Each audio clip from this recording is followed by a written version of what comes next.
Hello everybody, my name is James, hope you're doing well and welcome back to another video. And today we're going to be talking about a new vow Oscar Piastri has made, as well as new details following it being revealed that there were new technical directives in Imola.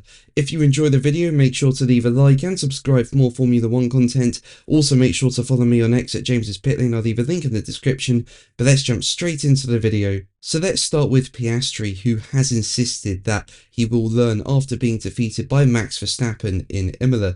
Now, as we know, Piastri qualified on pole for the Grand Prix, and he got a really good start, and Verstappen was nowhere near him going into turn one. But Verstappen was just so late on the brakes going into turn one and managed to pull up alongside Piastri and then just went right round the outside of him and was in the lead by turn three. Now, we've seen Verstappen and Piastri have battles multiple times this season. In Saudi Arabia, they fought at the first corner. In Miami, they had a nice battle at the start of the race. And Imola is the first time this season that Verstappen has come out on top in a direct fight with Piastri. And Piastri has said that he'll live and learn after losing to Verstappen in Imola at turn one, with him going on to say, as being quoted by Racing News 365, "I thought I had it pretty under control, and it was a good move from Max. So yeah, I'll learn for it next time clearly, but at that point I wasn't overly concerned about not being in the lead, but then our pace just wasn't as strong as I expected, so that compounded the first corner.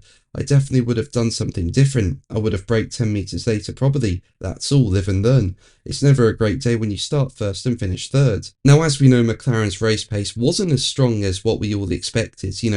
When Verstappen got past Piastri, I thought it'd be a bit like Miami, with Piastri being all over the back of Verstappen very quickly and then just getting past him. And that's because McLaren have had such an advantage this season, especially when it comes to looking after the tyres, keeping the tyre temperatures under control. But Piastri or Norris could not do anything about Verstappen, and Verstappen just had the race under control. He was able to look after the tyres well and just pull away. So that performance swing was surprising, and there has been fresh intrigue over it, with it having been revealed recently that there were new technical directives introduced ahead of the Imola Grand Prix. Now, among them were clarifications that were pertaining to the regulations surrounding tyre management and wheel bodywork. This is an area that we know McLaren excel at, and according to Racing News 365, it's understood that it was Red Bull who approached the FIA, which prompted the motorsport governing body to publish the new guidelines. Now, according to Racing News 365, when it comes to McLaren, the current working theory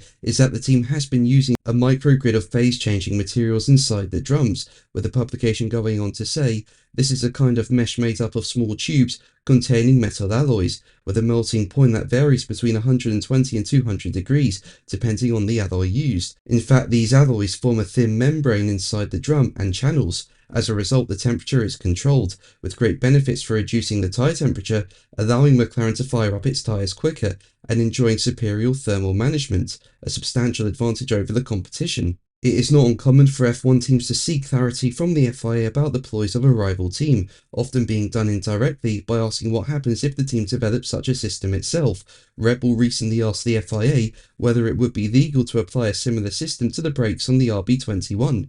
Now, whilst there's no direct reference to McLaren, the purpose is to see if the team asking the question can force competitors into having to make changes. Now, the race say that it's understood that the FIA made clear that a host of design ideas relating to the use of water cooling of wheel assemblies and tyres plus other systems would not be allowed.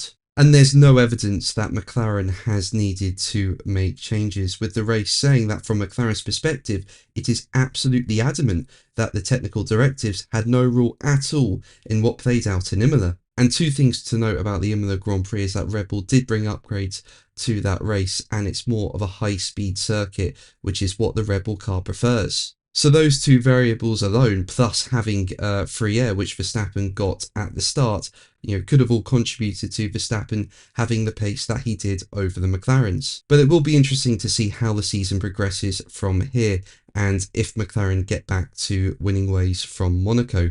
But that's going to be the video from me today. Thank you ever so much for watching. Make sure to like and subscribe for more videos, and until the next one, take care.